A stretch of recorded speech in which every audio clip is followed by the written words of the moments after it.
Hasil dari rules-nya ialah lama penyiraman tanaman sama dengan 0,858. Sekian dari implementasi saya. Jika ada salah, saya minta maaf. Selamat malam. Selamat malam, Pak. Saya yang bernama Oloan Saputra Siburian dari SK 5B. Saya di sini sedang mengimplementasikan hasil jurnal Fajri Sugeno yang berjudul Sistem Monitoring dan Kontrol Tanaman pada Greenhouse berbasis Android menggunakan Fajri Sugeno. Dan di jurnal ini terdapat analisis masalah yang saya akan bacakan. Analisis merupakan suatu proses yang dilakukan agar penulis mengetahui permasalahan yang ada dan dapat menganalisis apa saja yang dibutuhkan untuk mengimplementasikan sistem yang telah dibangunnya. Di sini terdapat tabel. 1. Nama komponen mode MCU ESP32. Fungsinya untuk sebagai mikrokontroler. 2. Sensor soil moisture untuk mengukur kelembapan tanah pada tanaman tomat. 3. Sensor pH tanah untuk mengukur pH tanah pada tanaman tomat. 4. Sensor DHT11 untuk mengukur suhu ruangan pada greenhouse. Dan 5. Relay. Relay digunakan untuk mengaktifkan otomatis yang terdapat pada mini pompa. 6.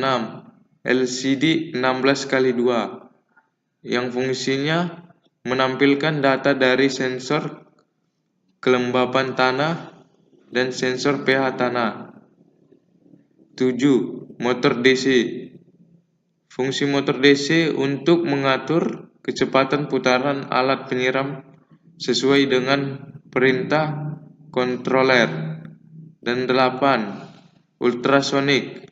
Fungsinya untuk melihat ketinggian air pada tanduk. Dan di sini saya akan menjelaskan fungsi input dan output.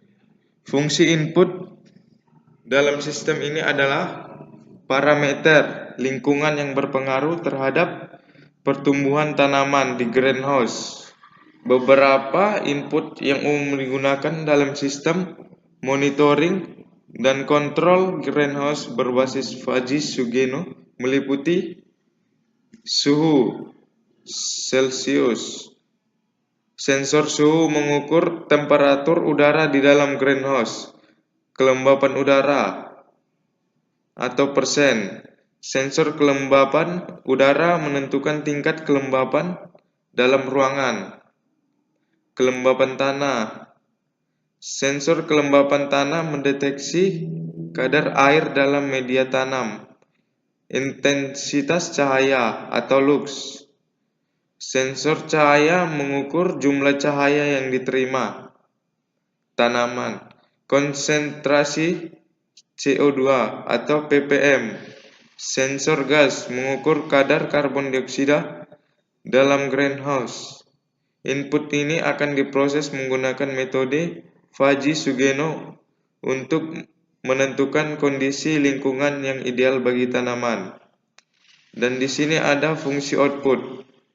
Output dalam sistem ini adalah tindakan atau respon otomatis dari sistem berdasarkan hasil pengolahan data input dengan Fajri Sugeno.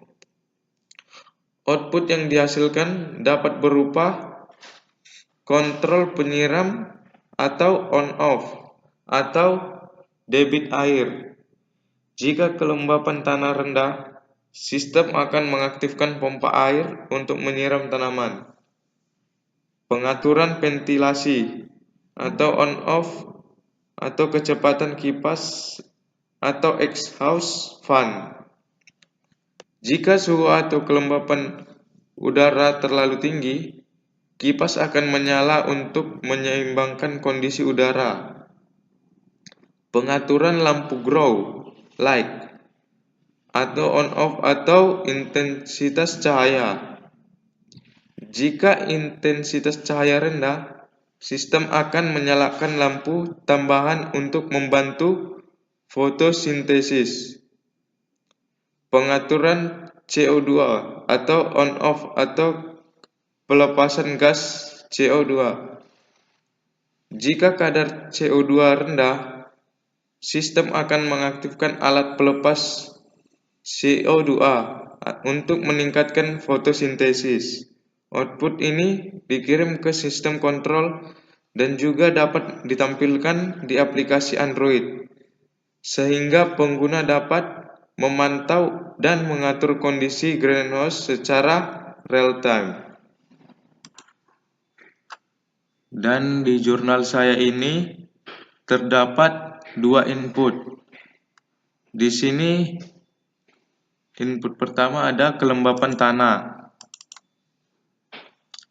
Di sini terdapat 3 variabel, ada kering, normal, basah. Di kering, semesta pembicaranya 0 sampai 100 dan domainnya 40, 0, 50. Dan di normal sistem pembicara 0 sampai 100 dan domainnya 30, 40, dan 70. Di bahasa semesta pembicaranya 0 sampai 100 dan domainnya 60, 80, dan 100. Dan di sini ada input pH tanah dengan 3 variabel yaitu rendah, tinggi, normal. Di rendah semesta pembicara 0 sampai 10 dengan domain -4, 0, dan 5. Dan variabel tingginya semesta pembicaranya 0 sampai 10 dan memiliki domain 3, 5, 7. Variabel normal semesta pembicara 0 sampai 10 dengan domain 6, 8, dan 10. Dan di jurnal saya ini terdapat 9 rule, yang dimana di 9 rule ini saya akan membacakannya. 1. Jika kelembapan tanah adalah kering dan pH tanah adalah rendah, dan lama penyiraman tanaman adalah lama. Jika kelembapan tanah adalah kering dan pH tanah normal, maka lama penyiraman tanaman ini adalah lama. 3. Jika kelembapan tanah adalah kering dan pH tanah adalah tinggi, maka lama penyiraman tanaman adalah sedang. 4. Jika kelembapan tanah adalah kering dan pH tanah adalah rendah, maka lama penyiraman tanaman adalah cepat. 5. Jika kelembapan tanah adalah normal dan pH tanah adalah tinggi, maka lama penyiraman tanaman adalah cepat. Dan 7. Jika kelembapan tanah adalah basah dan pH tanah adalah rendah, maka lama penyiraman tanaman adalah cepat. 8. Jika kelembapan tanah adalah basah dan pH tanah adalah normal, maka lama penyiraman tanaman adalah lama. 9. Jika kelembapan tanah adalah basah dan pH tanah adalah tinggi, maka lama penyiraman tanaman adalah sedang. Dari semua yang saya kerjakan, hasil dari rulesnya